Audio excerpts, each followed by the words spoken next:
Last time on the Local to Global, we managed to turn a profit for the first time in the company's history. Today we enter a new phase as we look to expand the roster ahead of our biggest ever tournament, the Strong Style Showdown. What will happen when the best of the heavyweight and junior heavyweight divisions collide? We once again have 5 full shows for you, but not only that, but we smash our highest ever show rating not once, but twice. And as always, if we can hit 200 likes, I'll get the next episode out for you as soon as I can. Be sure to head over to Patreon where you can gain access to my save, as well as a bunch of other benefits. Check out the merch at the Curbstomp City store and grab the game using the banner at the top of TEWDB.com if you haven't done so already. And we're actually going to start the episode with a couple of signings. So I've decided that we're going to be bringing in a new referee. I'm just not quite happy with Brian Stifler and his personality, and he seems to be every now and then getting into a little bit of trouble. So yeah, I'm going to bring in someone that's a little bit more positive. It will cost us some extra money, so we're currently paying Stifler $80. And the guy we're planning on bringing in, which is Danilo Anfibio, is $30 more at $110 per show. Now, you'll probably recognize this guy from WWE, but in the game, he's officially left the company and is now a free agent. So his refereeing ability is 73 as opposed to Brian Stifler's 70. So he's slightly better in that regard, and he's also 15 years younger. So yeah, we're going to go with that and bring him in. We're actually going to try and negotiate down his price if we can.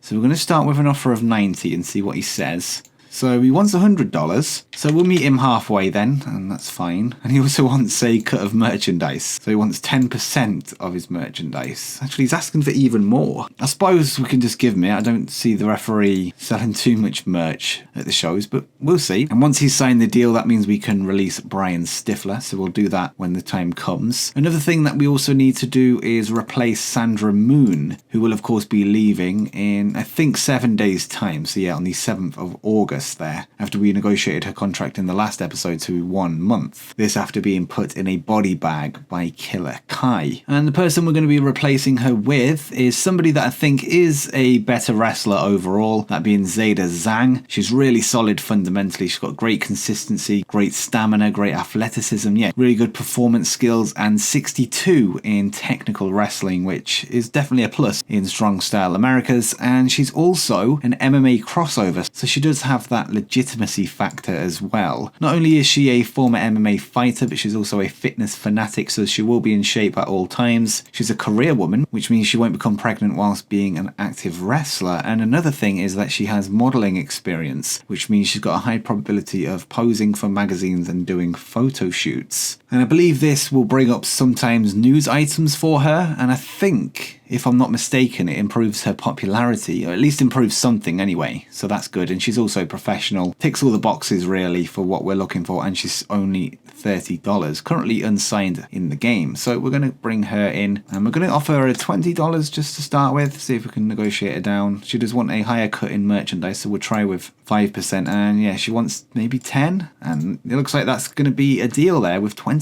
which is a bargain if you think about it. And so yeah, she'll be coming in as well. So we've got 2 new acquisitions made in this episode already. And another thing that we need to do in regards with Sandra Moon is replace her in the inner circle. She's currently the morale officer, and what I've noticed is some wrestlers are unhappy that they were dealing with an unhappy morale officer. Now, she's happy now, but she was unhappy at one point. So that points me towards putting someone on the duty that is more likely to be happy and be booked well. So I'm thinking Kevin Blackwood, but we do know that Josh Cody is a great people person, and he's also very happy right now. That despite losing every match till this point, which is definitely a good sign. So he would be another option to consider, and we know he's a jack of all trades at this point, and he's one of our bookers, and he's our best jobber on the roster right now. So yeah, we'll remove her, and we're going to filter out any ill-suited candidates, and when we do so, Kevin Blackwood isn't there anymore, so we're gonna go with Josh Cody, once again finding himself a role after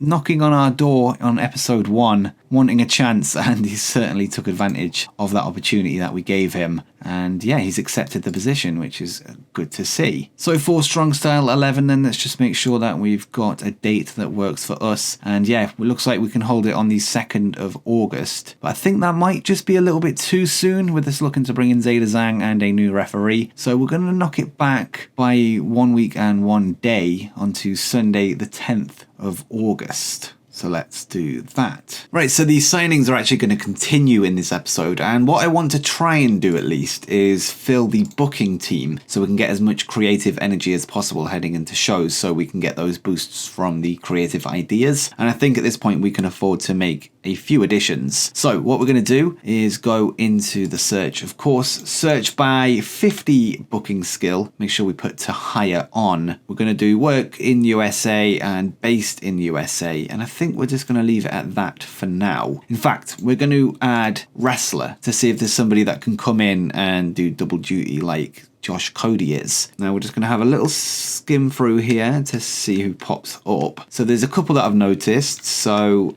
Wicked, who is a wrestler for Lucha Libre and Laughs, could be an option for a jobber in the junior heavyweight division. It is one to think about, but I'm not too sure. He is based in the tri-state, so we would need to be paying over $100 to bring him in when you add on travel. There's also Danny D'Amanto, who is based in the tri-state as well, but he is only $30. He's got 56 booking skill. He's not too bad fundamentally. He's a decent brawler as well. Not great performance skills, but not too bad as well. I think we've got worse on the roster in fairness. 60 psychology. He could be an option, but we've also got Brian Idol here, who's $70, but is based in the southeast, so we won't need to be paying his travel. He's 43 years old, is a people person, whereas Danny D'Amanto is intense. But yeah, Brian Idol would be going into the heavyweight division just about. And he's got a good personality, as we say. He's usually a heel. He's got solid attributes, actually. I don't think he's as good as Wicked, but obviously they'd be in different divisions. Popularity-wise, it's okay in our region with a 20. Attributes is where he stands out, though, as he's easy to do business with, so he wouldn't mind jobbing. He's a fitness fanatic, so he's always going to be in shape. He's a giving performer, so he has a tendency to shine up lesser performers, making them look better than they are, improving the match, which if we're trying to build somebody up using Brian Idol, that'll be huge. He's a natural trainer, so he's naturally gifted at training others, and has a higher chance of running their own dojo actually as well, and he's good as a head trainer in the inner circle, so that could be an option that we go with at some point. He passes on knowledge to people on the roster as well, and again, as we say, a people person, so I think he is somebody that we have to bring in, really. I don't think we can say no to all of those positives that he'd bring to the backstage environment alone. And yeah, he's basically somebody that can just job in the heavyweight division. If we need to build somebody up without knocking down one of our main guys, we can have them lose to Brian Idol. So I think that's a good option. 23 years experience as well, so he knows what he's doing at this point, and maybe he could even be a future road agent with a 55 psychology and 100 experience. I think he might need to bump up his psychology a little bit, but if we look at our current road agents, he is not far off of Ryan Davidson, who's a 65. Ace Steel is well ahead though with 73. Something that he could work towards if he can build up his psychology. But I think, yeah, all those positives that we talked about make him worth bringing in. We're going to try and get him for a little bit cheaper and offer him 50. We'll make that the offer though. He's due to his declining physical ability, he wants a reduced schedule, which is fine. We'll go with events and TV shows only. Okay, so he wants 60, so we're going to meet halfway there and give him that. And he would also like merchandise, so we'll try 5%, a little bit more, 10, and it looks like that's gone through. So a good addition, I think, there to the roster. Hopefully we can try and get him in before the show, which goes down in just 3 days' time. Maybe we could delay it if we need to. So that fills up one slot. We now have 2 left in the booking team. So I think Wicked might be somebody we look at. How about we look for people that aren't a wrestler though, just to see if anybody else stands out. So we'll just go any role. We're going to add a popularity filter as well, so we're not getting somebody that's really expensive. So we have Tony Givens, who is a retired wrestler, works behind the scenes. He hasn't got any roles, but yeah, he can work on the booking team. He's got a booking skill of 57, so pretty good. Actually, what we'll do then is bump this up to 55.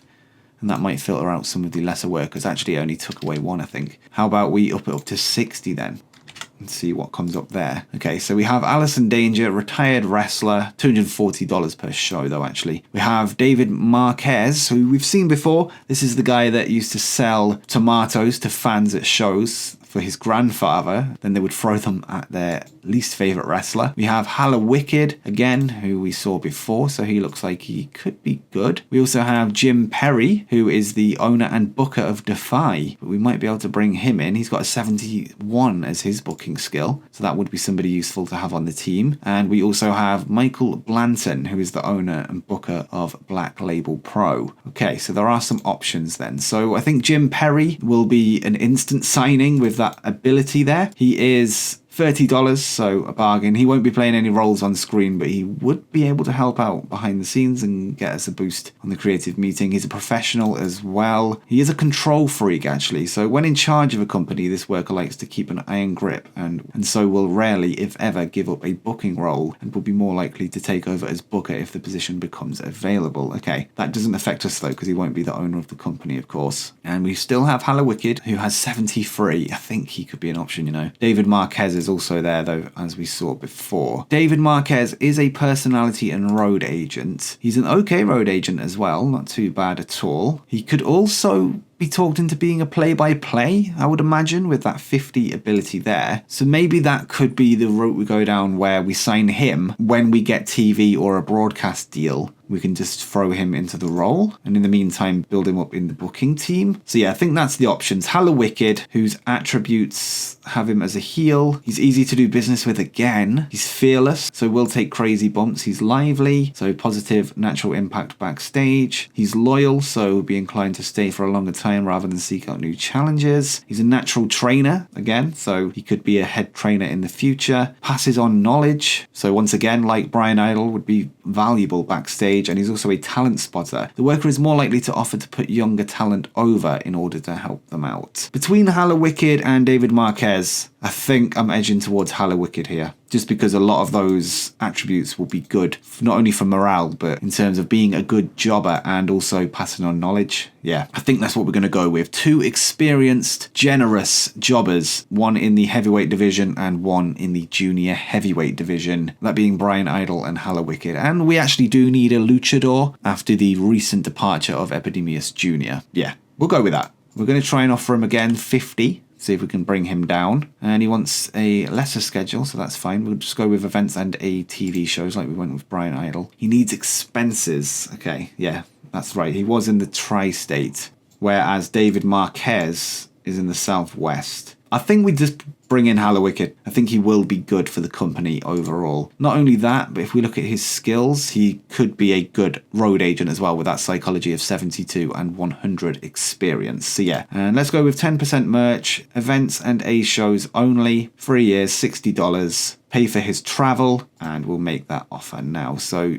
we'll go with that. So hopefully we can get them in before the show starts. And I'm pretty sure that's all of the additions we need to make to the roster. Just a couple of guys to take the L's on upcoming shows. So that's solid. So let's go and skip forward to get these contracts in time, hopefully before the 10th when the show goes down. And here we are then on the 10th, and we do have some decisions. So we have Brian Idol and Wicked in, which is fine. But it seems that we didn't offer, I forgot to offer Jim Perry a contract. I thought I'd done that. I don't know why. Okay, so we're going to give him $20. Actually, we're going to apply the template first. Go $20, 0 merchandise. Make sure that he knows he's never going to be involved in in-ring work, so he's not asking for merchandise, hopefully. And yeah, he wants a cut of merchandise. Fair enough. So yeah, $20, in he comes. He won't be being paid to travel in. So yeah, $20 just for somebody with 71 booking skill is a bargain, if you ask me. Hopefully he signs despite being the owner of another company. Perhaps that's something that could prevent it from happening, but the fact that we were able to talk to him is a positive sign. And we will rearrange the show, I think. So we're going to go with, we'll go on availability, Saturday the 16th instead. So we'll make that change now to 16th.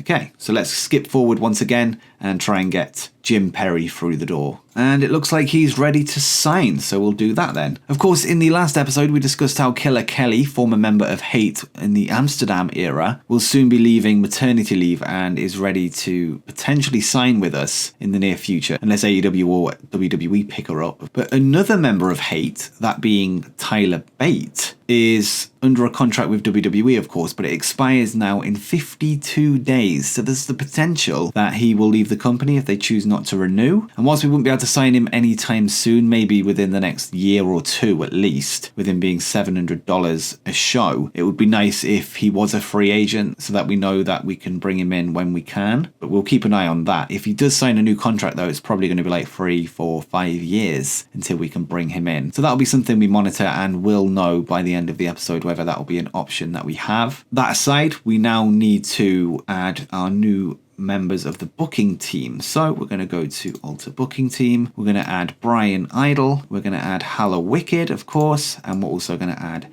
Jim Perry. So hopefully there's some good chemistry going on here and we can start to really use those creative ideas as we head into the shows. We will have to monitor the booking chemistry though, of course. And so far, Michael Dante, who is us, our head booker, has bad chemistry with Bel Castro and Cody, so hopefully that he can get something good going with one of these 3 men that have just come in. And for Inner Circle, let's see if any of these new additions can become head of talent relations. It doesn't look like they can though. No, that's empty still. Travel organizer, that was of course Alistair Overeem actually, wasn't it? So we will assign somebody else this role. It looks like that's been empty for quite a while. So we'll go with one of the veterans or one of the bookers that we just brought in just to give them additional responsibility. Maybe we go with Josh Cody again, or maybe Jim Perry. Actually, I think we'll go with Jim Perry. He's a professional. He knows what he's doing. So yeah, we'll add him as our travel organizer. And we'll see if there's anybody that can be a stooge now. And it looks like Baron Black can. Okay. It says here a lot of people will find the idea offensive. Okay. We'll leave that. We'll leave it. We don't need a stooge. It's okay. How about locker room leaders, though? Is anybody fitting here? Still no. Okay. Chief enforcer? Apparently not. Okay. Senior referee? Can Danilo Anfibio, who's our new referee, do this? Let's find out. And he can. Okay. He is the only referee in the company, of course, but we'll add him as our senior referee. He's got good experience traveling all over the world with WWE, and now he's with Strong Style Americas. And we also just need to add Brian Idle to the heavyweight division, and we'll also add Hala Wicked to the junior heavyweight division. And actually I also need to add Zeta Zhang to the women's division. We just need to make sure Hala Wicked has a serious gimmick and not a comedy one, so he fits our product better. So the current one he's got is Evil Incarnate. So that is offbeat and unstable. So yeah, we'll leave it as it is then. And lastly, we're just going to ask Hala Wicked if he wants to be a road agent, as yeah, like I said before, he has 72 psychology and 100 experience. So a very good road agent to say the least. So let's see what he says. And he says yes. And because of that, I think we might actually take Ryan Davidson off road agent duty for now then. He's got 65, where Hala Wicked has 72 and Ace Steel has 73. So he's a little bit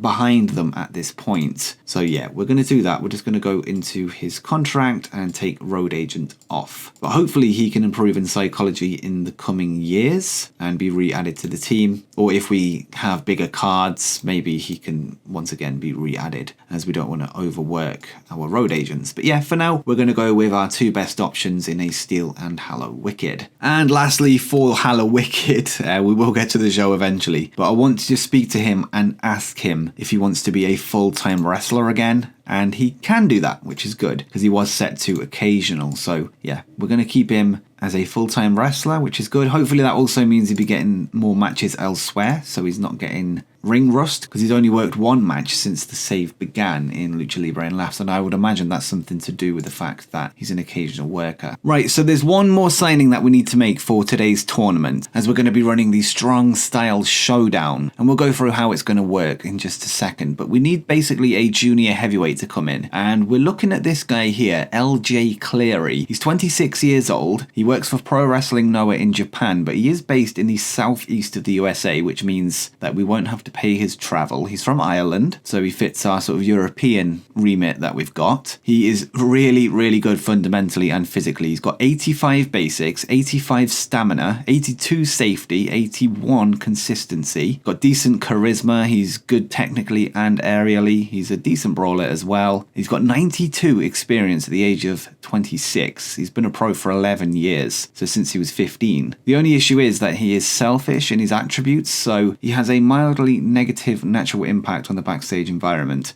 has an increased chance of getting into negative backstage interactions, which is an issue. But one thing that we do like is that he's easy to do business with, so he doesn't mind jobbing out every now and then. And he's also a natural trainer, which could come in handy if we do need a head trainer, although we do have quite a few already. And he's also better as a babyface. So I think we're going to give him a shot just to see how it goes. We're going to offer him a short contract just for this tournament, and then we'll consider giving him a longer one at some point down the line if he does well. So we're going to give him 1 month. He's going to be in one of the qualifying matches for the tournament that we'll get to in a second. So we'll see how he gets on. We're going to offer him 50 instead of 60. See if we can bump him down a little bit. He does want some merchandise, so we'll give him 5%, maybe 10. And yeah, that's done. So we're going to get him in. So let's break down how the tournament will actually work. So the Strong Style Showdown will see 3 rounds take place. First, the qualification round, which will then lead to 2 5-man elimination matches, 1 for each male division, and the winners of those elimination matches will enter the final, and the winner of that will of course be crowned the Strong Style Showdown winner. So starting with the qualification matches, there will be 2 matches per division. Joshua Bishop will take on Baron Black, and Brian Idol will take on the Butcher, somebody who we're about to sign in the heavyweight division qualifier, whilst Josh Cody will take on Hala Wicked,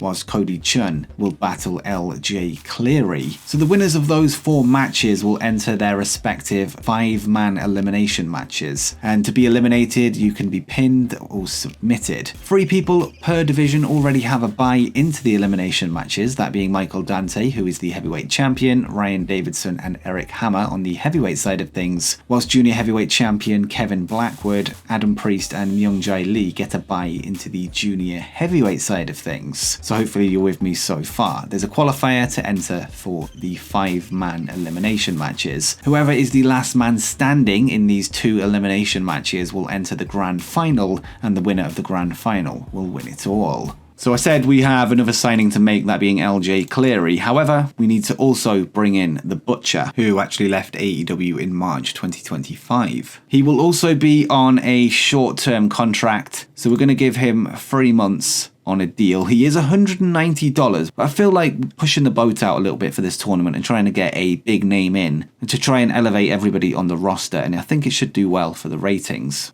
So yeah, we're going to bring him in. He's actually not too bad, and I think a big part of his appeal will be his popularity. He's not the best wrestler, I'll be honest. He's not even the best wrestler on the roster, I don't think, but I just really like the Butcher, and I think he really fits what we're looking for, that sort of powerhouse style in the heavyweight division. And yeah, as a short-term option just for the tournament, I think he will do well. So let's get him in. And this is breaking our highest paid wrestler ever by quite a bit. We're going to try and offer him $150 instead of the $190 that he wants. And we're going to give him 3 months. And we'll make that offer, see what he says. So he wants $170. I think that's okay. And he also wants some merch as well. So we'll give him 10%. He actually wants 15, does he? Yeah. Okay, 15. So in you come, the Butcher. So we'll try and get those deals done before the weekend on the 16th of August. It's currently the 12th. And if that happens, then we can just crack on with the tournament. And it should be straightforward from there. I don't think there's too much to do in between. We can just sort of roll through the shows and get them finished for the end of this episode. And we will still see 5 shows today. Right, so here we are then, and LJ Cleary is in the door, and it's only Thursday, so we should have time to bring the Butcher in. Okay, so we are on the Saturday, and the Butcher has not signed his contract yet, so we're going to have to delay the show yet again, I think for the 2nd time in this episode. So we're going to go for Saturday the 23rd this time, so hopefully we can get him in the door before then, surely we can. And if he does say no, which I don't know why he would, then we can find an alternative. So let's go forward. And it looks like he's signed the contract, so in you come. And this should be the last bit of admin that we've got before the shows. And we're going to make sure LJ Cleary is a face, which he is. And the Butcher, I don't mind him as a heel. He's only here a short time anyway. But I kind of want him as a face. Not like it matters because we're not going to have any penalties, but I think I just want to put him as a face anyway. And yeah, if you remember from my AEW series in 2020, I'm a big fan of the Butcher and I think he's got a lot to offer. So I'm happy to have him on the roster, even if it is for a brief period. Yeah, he's just got that rugged style. He's in a hardcore punk band. You know, he ticks a lot of boxes. Right, so let's roll with the show then. And we're going to be giving nobody the night off once again. We're going to be using a generic venue. And this time we have have a lot to play with in terms of the booking meeting, so let's get into that. We have a total of 153 creative energy to spend, so let's see what we can do. So we can basically get free of anything. So we're going to get a character idea, and it's likely to succeed. So this will bump up somebody's momentum, so we're going to do that. In fact, we're going to grab a couple of those to try and get some momentum behind some of our guys. This one's a bit of a gamble, but it's not a massive gamble, so we might just run with that as well. And we have 43 points left to spend, and we're going to use it on a creative finish. So this one's a safe bet, and it's for Hallowicked. Okay, so he is in a qualifying match, remember, and Joe Belcastro got on well with Josh Cody, which is great to see, my guy Josh. And we're going to go to the locker room incidents where Brian Idol and Jim Perry have been spending a lot of time together. Many have noticed how Jim Perry has started acting differently as a result, which I guess is good because Brian Idol is a people person, so we might be having two of those if Jim's personality can change, so that's good. Ace Steel has been working with new signing Zeta Zhang, so that's really good to see. Kevin Blackwood's been working with Myung Jae Lee. Hallowicked brightened the backstage area simply by being so cheerful and fun to be around. Hallowicked has a lively personality and is currently happy, so great stuff there from the new signings. So one is training, one is influencing another, and one is just bringing the mood up. So yeah, that's some good additions to the roster, I think. I think we've improved in every way in the sort of backstage atmosphere now that we have creative energy to spend and we have some good morale things happening. So yeah, good stuff. And now we shouldn't do team bonding because I think we've overused that at this point. We have a comment from Marino SD18, who has told me that the reason why team bonding is leading to tensions is because we're abusing it, basically. So we need to limit how many times we do that. And what we want to do is do something that might get people that are unhappy happier. So we're going to go with an open forum again. We have done this before, and I've noticed there are a few people with lingering morale issues. A couple of them are complaining that they were left off a show in April, which I didn't notice till now. But the vast majority of them are upset because they had to work with an unhappy morale officer, that being Sandra Moon at the time, even though she left happy when she left the company. There was one point when she was unhappy, which brought everyone else down, basically. So we need to, I think, air some of the tensions that are backstage. So we're going to go with an open forum. And Miranda Alize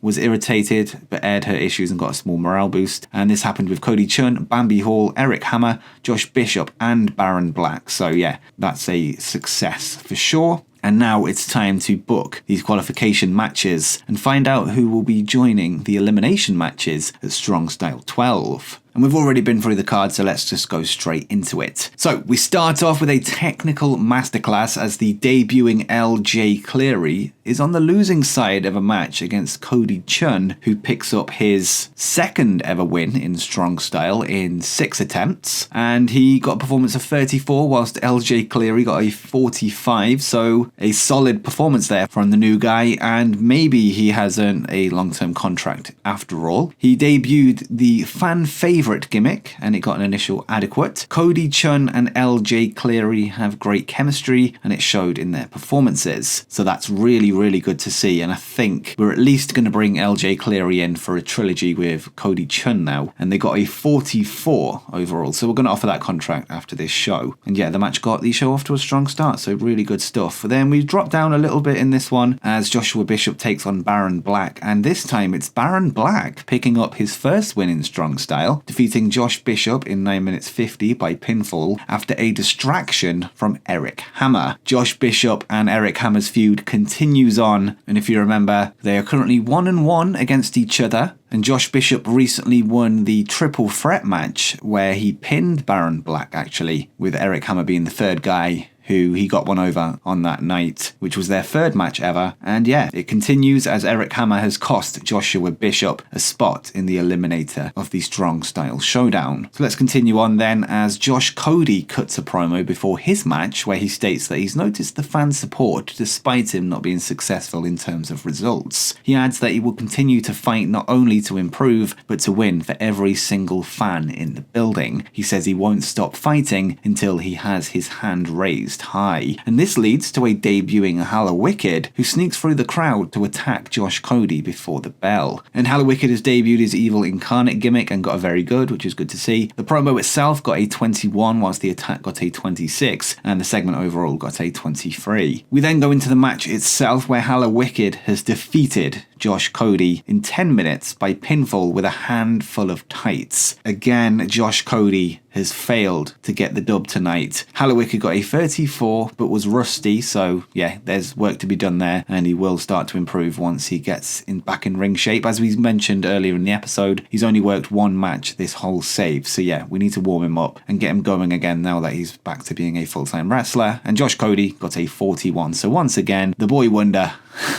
with a great rating there. But he still seeks his first win in strong style after 5 attempts now. So he's currently 0-5. But a 39 match, not too bad at all. Solid enough to lead us into the main event, where the Butcher has defeated Brian Idol in 9 minutes 35 by pinfall with a flaming yawn. And once again, the Butcher is also rusty, and that will soon go away after he's got a few matches under his belt. So maybe that might slightly bring down the 5-way eliminator for the heavyweight division, which might make us put the junior heavyweight division match in the main event for that show, I think. So yeah, we'll go with that. Brian Idol debuted his arrogant gimmick and got a very good. The Butcher debuted his Butcher gimmick and got great. So 31 there for Brian Idol, and the Butcher got a 33. So I think we've probably had this card upside down and maybe should have ended with Cody Chun versus LJ Cleary, but still a solid main event, I guess, with 32. And yeah, it's higher than our popularity, so that's all we need. And let's see what the overall rating is. And we got a 34, which is a decent show. And we increased our popularity in one region. And we did bring in 108 people. And this was a ticketed event, I think at $4 per ticket. So let's see how we did financially, despite having the Butcher, who is an expensive guy to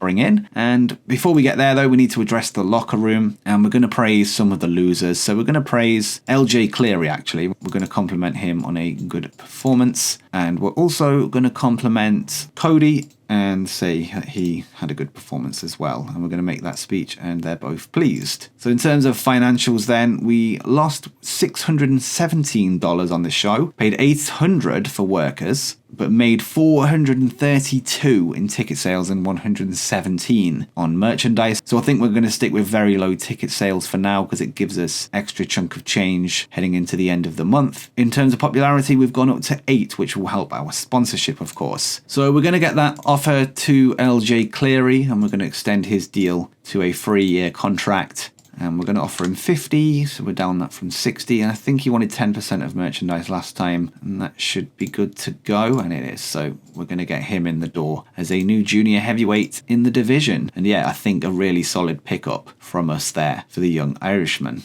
And we can confirm that LJ Cleary has signed that contract. And we can also see here that Killer Kelly, who of course we've got our eye on bringing in, has been offered a new deal at TNA. So we just need to make sure that that's not an exclusive contract, because that would be quite annoying. And it isn't, it's a handshake deal, so that's good to see. So the chances of us getting her still remain. Right, let's quickly stop at the start of the month then, and let's find out how our finances got on. So in the month of August, we made $414 this time, which is very good, and that's our highest profit so far. In terms of estimated sponsorship income, we're looking at around $1,200, and yeah, we made $3 less than the estimate last month, but that was mostly before the popularity boost. And also let's quickly check if we went up in popularity in other regions due to spillover. So if we go to track progress, we went up only in the Mid-South to 8. And with that said, let's get to the show, and we just need to make sure that all of our wrestlers are available. And we're going to run it on Saturday the 6th of September here, so quite a quick turnaround. And the final thing before the show tonight, we have an email about Tyler Bate, who we were discussing earlier in the video. His contract is officially coming to an end, and it's been confirmed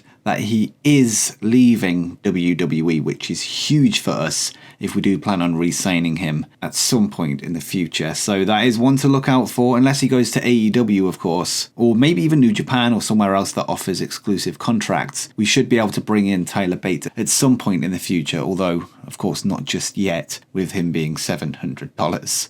And once again, we're going to give nobody the night off. We're going to use a generic venue. And this time we have 139 points to spend in the creative meeting. So we're going to once again go with a creative finish, I think, where Kevin Blackwood must be the winner. That's okay, a bit of a gamble. And I've also just realised I forgot to use the Hallowicked creative finish. They're new on TEW, it doesn't always go to my mind that we need to use them. We can keep that one for later down the line then, I guess, if he ever wins again. We're also going to pick up I think we'll go with another creative finish. Get that in. Likely to succeed and no restrictions, so that's good. That'll give us a nice boost for one of our matches tonight if I remember to use it. And Josh Cody and Jim Perry got on particularly well during this meeting. Josh Cody getting on with Joe Belcastro as well last time, so good stuff. And for locker room incidents, in his role as morale officer, Josh Cody tried to bring LJ Cleary in some backstage team building, but only succeeded in annoying him. LJ Cleary has a selfish personality, etc., etc. We've signed him, but he's already causing problems backstage, which is a shame. Ace Steel has been working with Zeta Zhang once again, and Blackwood with Jai Lee. Brian Idol helped create a fun and relaxed atmosphere backstage by finding a karaoke machine, so any negatives from LJ Cleary have hopefully been balanced out by that. And Jim Perry and Josh Cody were getting on really well backstage. Their good mood was infectious, which is great to see. And let's continue. So we're going to address the locker room once again. We're going to try and pull a rib. So what we're going to do is see who's unhappy. So Adam Priest is irritated, Baron Black's annoyed, Killer Kai is irritated apparently, which is a shame. And Miranda Elise is irritated, so is Ryan Davidson. So we've got a few people actually. So who would probably see the funny side? I think we're going to rib Killer Kai. Hopefully she doesn't kill me. Let's try it. The rib has gone down well with the rest of the locker room. And yeah, there's no response there from Killer Kai, so I don't know if that went down well with her. And she's still irritated. She's irritated at being left off the show last month. Okay, so she is on the card tonight though. Right, so all the matches are booked in then, and we've got the heavyweight eliminator match for the Strong Style Showdown, and that will open the show. We've got a match between Killer Kai and Zeta Zhang, who is debuting, and that'll be a non-title match. And we will main event with the junior heavyweight side of the eliminator, with the two winners of both of these eliminators going on to face each other next month to decide who the winner of the Strong Style Showdown will be. And there's no promos tonight, we're just all action. And let's get into it. So we start off with that heavyweight match, and we can see there that the Butcher is still rusty, so it slightly affected the match, but it doesn't look like it has by too much as we got a 39. But let's break down the result then, as Ryan Davidson has defeated Michael Dante, Eric Hammer, the Butcher, and Baron Blade in an elimination match in 14 minutes 41. The order of eliminations were Eric Hammer being eliminated first, this after a distraction from Joshua Bishop, so that feud rumbles on. Then Michael Dante was eliminated, the heavyweight champion, as he became the target of the action, and he was eliminated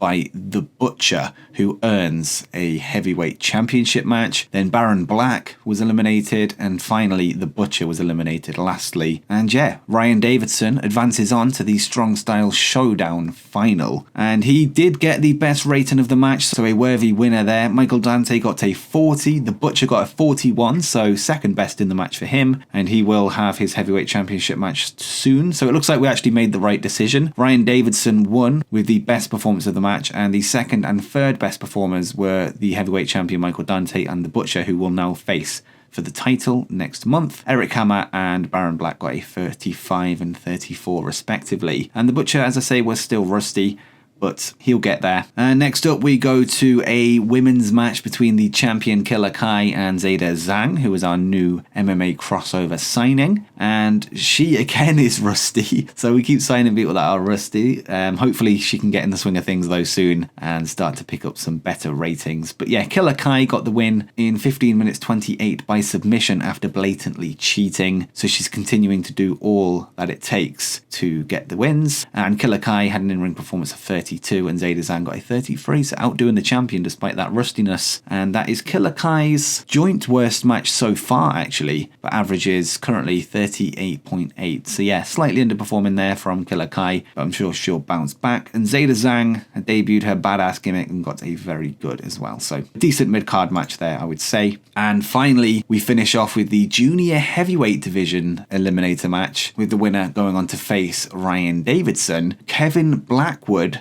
the junior heavyweight champion, has defeated Adam Priest, Myung Jae Lee, Cody Chung, and Hala Wicked in an elimination match in 15 minutes 09, with Hala Wicked being eliminated first, Cody Chung, then Adam Priest, then finally Myung Jae Lee, who made it to the final two alongside his manager Ace Steel in his corner. Remember that Blackwood came into this match as the champion, meaning he would have been the main target of all of the participants, as of course if somebody managed to eliminate him, they would have got a title shot. But despite this, he still managed to win, which is huge for him. So in terms of booking, this is a massive victory for Kevin. And in terms of in-ring ability, Kevin Blackwood was head and shoulders above everybody else, with this once again making the right call in terms of who the winner will be. So Kevin Blackwood there with a 58, which is really good. I don't think he's going to be with us much longer if he carries on like this. Adam Priest got a 45, so coming in second. Cody Chun, then Hala Wicked, then Myung Jae Lee in that order got a 41, 39 and 37. Unfortunately, the Kevin Blackwood creative finish was a failure, which is a shame.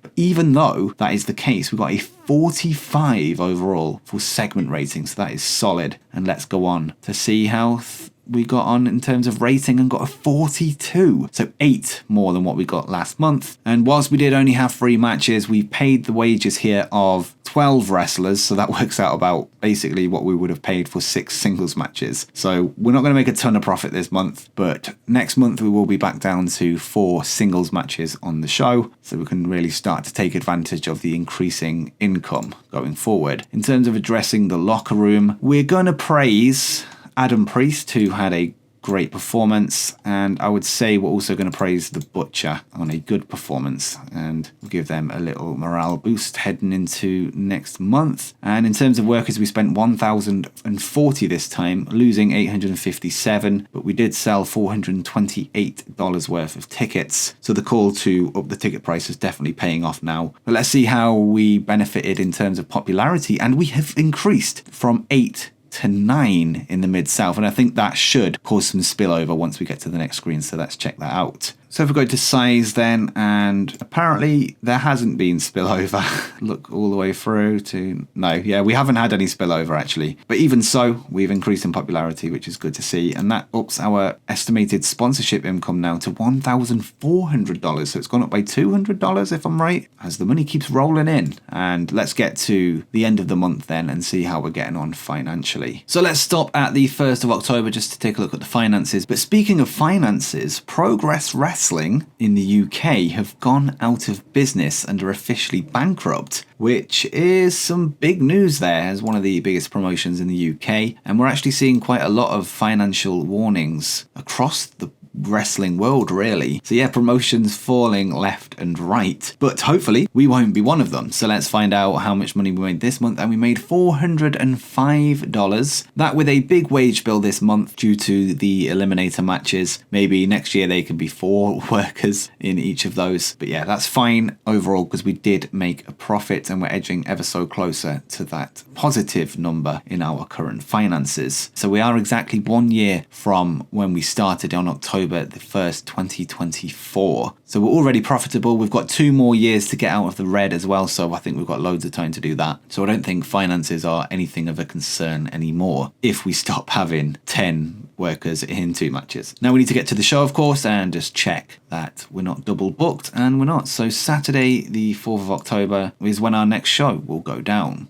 And there we have it. Tyler Bate has officially left WWE and is available to sign on the independent scene. So we'll track his career going forward. Potentially he'll go to AEW and our plan will fail, but I think he could be someone that we bring in once we get a broadcast deal somewhere down the line. So once again, nobody gets the night off. Unfortunately, we're going to use a generic venue every time. Let's look at the creative energy then. We've got 159 points this time, so we're going to go with a creative finish. And this one's a safe bet for anybody, so that's good. We're going to bring in an angle idea this time, which is a bit of a gamble but can be used on anyone. And we're also going to get another creative idea, a near certainty, and can be applied to Ryan Davidson. That is very good indeed. In terms of locker room incidents, backstage gossip is that Eric Hammer and Jim Perry had to be separated after a heated argument. I think I know who might win that fight. I'll just say that. I think Perry should be thanking his lucky stars that there were people to get in the way. Several people have remarked that Eric Hammer has been hanging out with Jim Perry recently and is starting to have an influence. Okay, so that's weird. So they're friends and fighting, alright. Ace Steel has been working with Zeta Zhang. Baron Black got into an argument with Josh Cody backstage, annoyed at the morale officer's attempt in team building. You're messing with the wrong guy there, Baron Black, because there's a zero tolerance policy on messing with Josh Cody, who was our main happy man. But yeah, that's all for locker room incidents, and we're going to try and inspire tonight. We've got a big show. We've got the final of the Strong Style Showdown, a title that we actually need to create before the show, so we will do that in a second. But as I say, we're going to inspire the locker room, and let's see how it goes. The entire locker room is fired up and buzzing with anticipation, which is great to see. So can we top our greatest show ever, Strong Style X Friday, which was a 45. We were close at Strong Style 9. We were close at Strong Style 12 last time. So I think it's possible, especially with our main event of Ryan Davidson versus Kevin Blackwood. And if Blackwood brings in a performance like he did last time, then yeah, it could go really well. But before we do, we're going to apply a creative idea to Ryan Davidson. We have, of course, the one that we just gained there. That's a near certainty. So we're going to deploy that, and it was a success. We also have two more. So we're going to apply one to Josh Cody to try and give him some momentum because of his losing streak. Obviously, his momentum is cold at the moment. But we're going to try the one that's a bit of a gamble, because if it goes bad, it can't really get much worse, can it? So yeah, we're going to go with that. And it was a success. So he now has chilly momentum.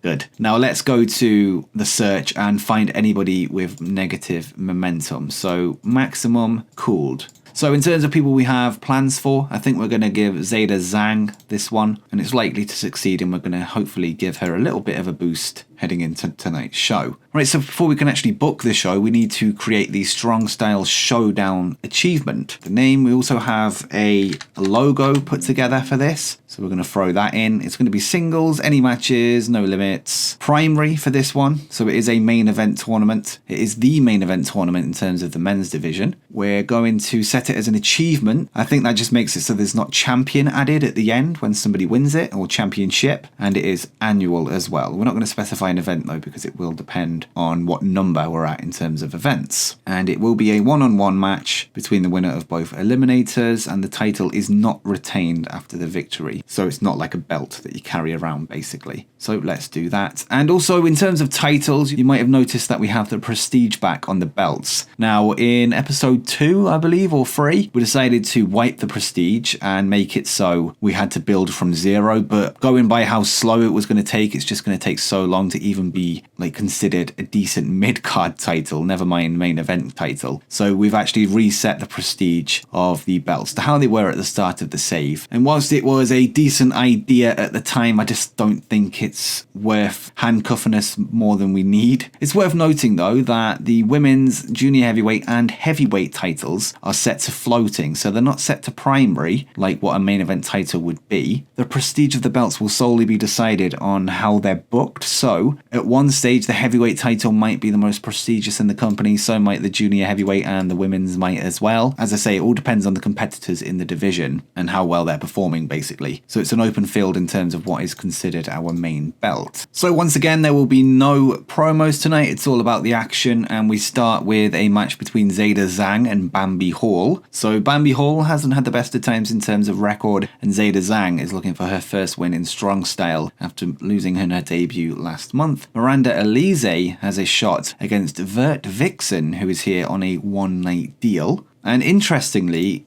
she actually has heat with one of our writers. So Jim Perry was not happy about me bringing her in, but he still has good morale, and I figured that since the backstage incidents have already happened, nothing bad can happen. But what happened between them is Vert Vixen walked out on Defy And Jim Perry is the owner there, of course. Vert Vixen was somebody that we recently shortlisted as she's down as a prodigy. So if we do bring her in, we might have to look at getting rid of Jim Perry. But that would be a big shame because he has 71 booking skill. A lot to think about in that situation there. I think we can only have one or the other. But Vert Vixen is solid and is a prodigy, so she will improve, especially heading into her prime now at 35. But one thing that we don't have to worry about is her ring rust, as she has been active up until June at least. So we open up then with a technical masterclass between Zeta Zhang and Bambi Hall, with Zeta Zhang getting the win there as we try and build her up towards being a challenger for Killer Kai in the future. 43 there for Zeta Zhang, so the right choice of winner compared to Bambi Hall with a 36.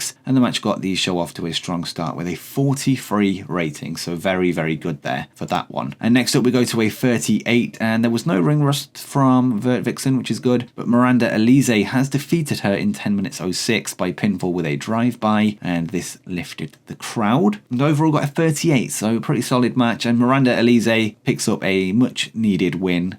She's probably been very unused so far in the series, but hopefully we can start to give her some momentum going forward now that we can hopefully start to see more matches on the card and more opportunities for her. And I think we're going to now book a number one contenders match between Miranda Elise and Zeta Zhang, with the winner going on to face Killer Kai at Strong Style 15 at the end of the episode, so we'll see how that goes. And next up we go into the heavyweight championship match that only lasted 9 minutes 40 after Michael Dante defeated the Butcher with an air raid crash, and he makes defense number 3 of the Strong Style heavyweight title. And a solid run there from the Butcher. I think he did quite well despite his rustiness, but he got a win in the qualifying match. He eliminated Michael Dante in the elimination round of the Strong Style Showdown, and leaves us, at least for now, with a solid performance there of 47, outdoing the heavyweight champion who got a 42, and that was when he was off his game as well. I think that was a good way of sort of bringing him in short term and giving him a title match, so I'm glad the ring rust has gone for tonight despite him being off his game.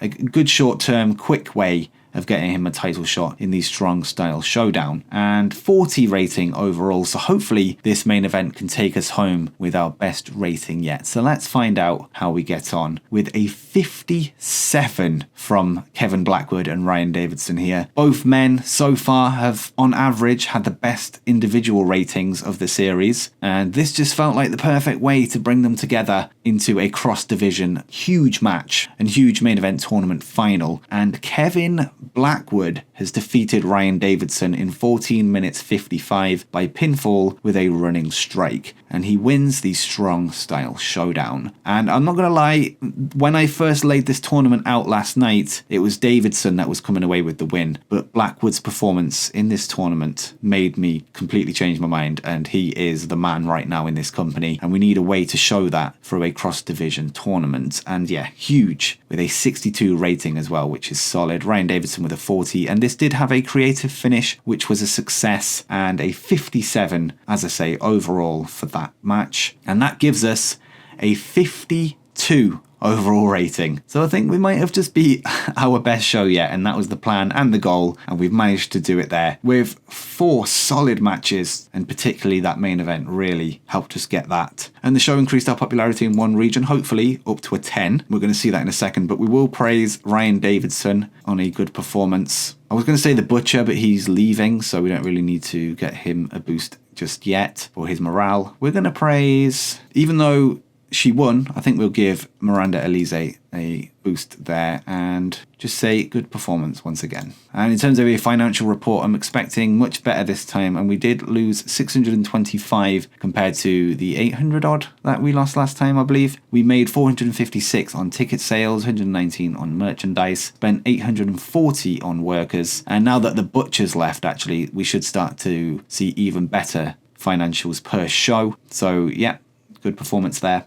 in terms of money, and popularity has risen to 10, so we're really starting to cook this episode, and hopefully we can get up to 12 by the end of Strong Style 15, so that'll be something we can look out for if we go up every show that remains. So we've got 2 shows left, but let's see if we had any spillover from this. So let's go to size then, and we have gone up to 4 in the Midwest, in the Southeast and the Southwest. So we've got some good spillover there from our 10 in the Mid-South, so that's really good to see. That should have massively helped our sponsorship, and yet we've gone up to 1,524 now. As for the Butcher, I think he will be leaving. I am kind of tempted to keep him around. He's been putting on good performances, but I don't think the performances justify an extra $100 or whatever it is compared to the average wage that we have. A good short run there, and that might be something we do going forward, is sort of bring someone in on a short-term basis more and more and have more of a rotational roster so we're not getting stale. And yeah, I think that was a good way of freshening up the main event picture there with a huge star from AEW, or at least he was from AEW. He's no longer with the company on the game, but yeah, solid run there from the Butcher. Maybe he'll get one more match. He has got 42 days left on his contract. We shall see in the next show, but for now, let's go to the end of the month, unless something comes up, to find out how we did overall in finances for the entire month of October. Overall, we made $763, which is our best month yet. We had more ticket sales with $456. We had more sponsorship,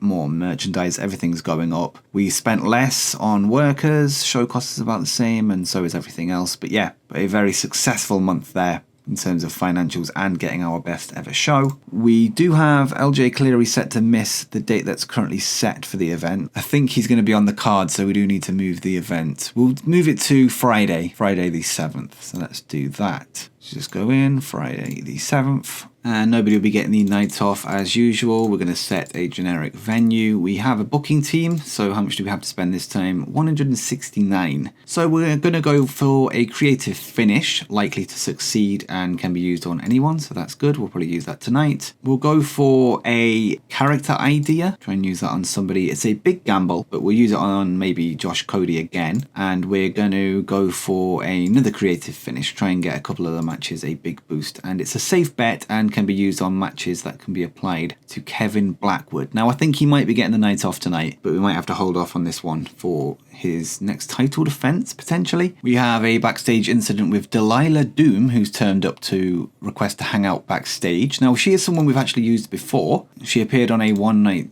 deal back in May and lost to Miranda Elise. So yeah, we can bring her in. Actually, let's see how she got on that night. So she was rated 28, so not too bad, but we'll let her in backstage. That's fine. She's professional. She's not going to cause any trouble. Maybe we'll have another Josh Cody on our hands. Baron Black and Michael Dante apparently butted heads backstage and both are furious with each other. Michael Dante, of course, being the owner of the company. So Baron Black, mate, you're pushing your luck. He does have good performances, but he has been trouble since he got here. Every now and then he just has a little incident that makes me think we might have to get rid of him at some point, but we'll see. Ace Steel's been training with Zeta Zhang. Ryan Davidson brightened the mood with some funny cartoon drawings, and we need to address the locker room. So we're going to go with team bonding, I think, this time. We haven't done it in a while. I don't think we've done it this episode yet, actually. So yeah, we'll go with that. So there are some relationships that were strengthened, and there are some that have more tension now. But I'll let you read through all of those. So the card is booked in then, and we're going to see the end of the rivalry between Joshua Bishop and Eric Hammer. And this will go down in a steel cage match where you can only win by pin or submission. And the winner will face Michael Dante at Strong Style 15. Adam Priest will take on Hala Wicked in the junior heavyweight division. Miranda Elise will take on Zeta Zhang, and the winner will get a title shot at 15. And LJ Cleary and Cody Chun go one-on-one once again with their great chemistry. They impress so much that they've both earned a junior heavyweight championship #1 contenders match. So the winner of that will face Kevin Blackwood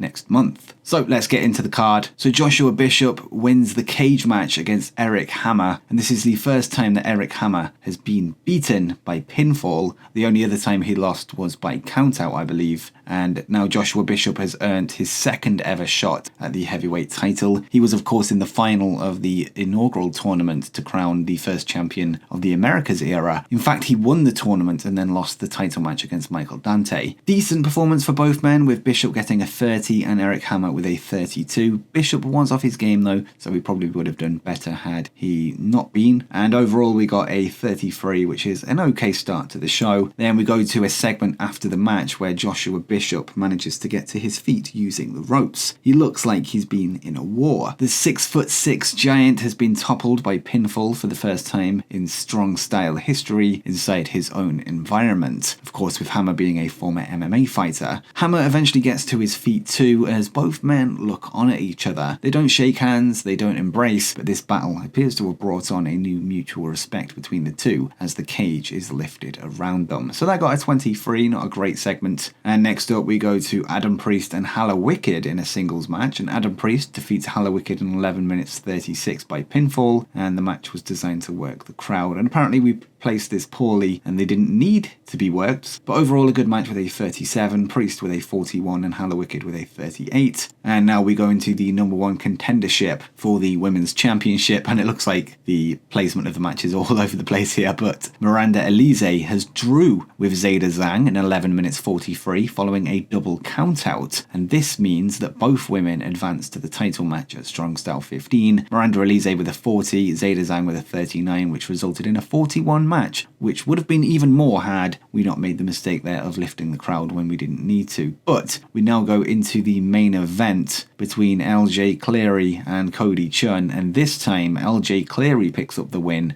in 14 minutes 45 with pinfall, and I've accidentally turned on underhanded tactics there. He's supposed to be a babyface. It's supposed to be a clean win. We'll just pretend it was a clean win. But 43 there overall. LJ Cleary got a 46. Cody Chun got a 37. And I thought Cleary deserved a win over Cody after he outperformed him in their qualification match for the elimination round, the Strong Style Showdown. And yeah, they have great chemistry again, so expect them to have a third and final match at some point in the future. And overall, we got a 41 rating, which is solid, and we increased popularity in one region. And let's address the locker room. So we're going to give a compliment to Eric Hammer, who was on the losing end tonight, and we're actually going to try and lift the morale of Miranda Elise once again with a compliment of a good performance, so they're both pleased there. We've only lost 447 on the day, which is a lot less than last time. We sold $452 worth of ticket sales and sold around the same merchandise and spent $660 on workers. In terms of popularity, we've increased to 11, so we're on for finishing the episode with 12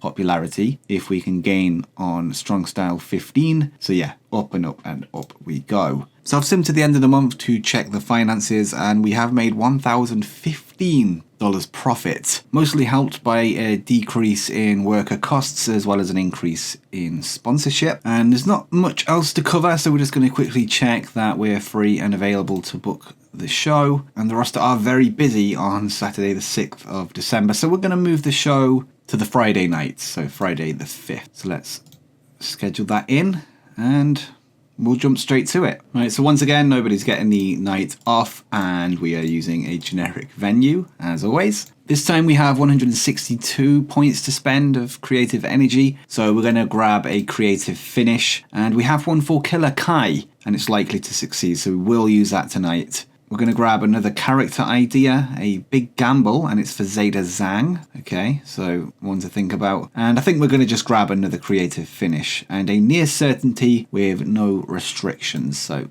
that's good. In terms of locker room incidents then, Ace Steele's been training with Zayda Zhang. Zayda Zhang and Jim Perry have bonded recently, so that's good. Ryan Davidson came to you backstage with an idea for a creative finish, so we have another one. That's nice to see. And we've been approached by Ace Steele, and he wants to become a locker room leader. And he doesn't pop up when we filter out ill-fitting candidates for that role, so I'm once again going to say no. I'm going to say you're not right for that role. And yeah, he seems okay with it. There's no response at least. And this time we're going to once again open up an open forum, I think. We can get some of the morale issues over and done with. Myung Jae Lee, Baron Black, and Adam Priest all got a small morale boost, which is great to see. And we're going to just apply some of the character ideas that we have. So we're going to put one Josh Cody again. This one's a big gamble, but since his gimmick is losing matches, it's the only way of giving him momentum, basically. So yeah, we're going to try it and see if it's a success. And it was. Let's go. And we also have a character idea there for Zayda Zhang. So it's a big gamble. And going into her first women's title match, is it worth it?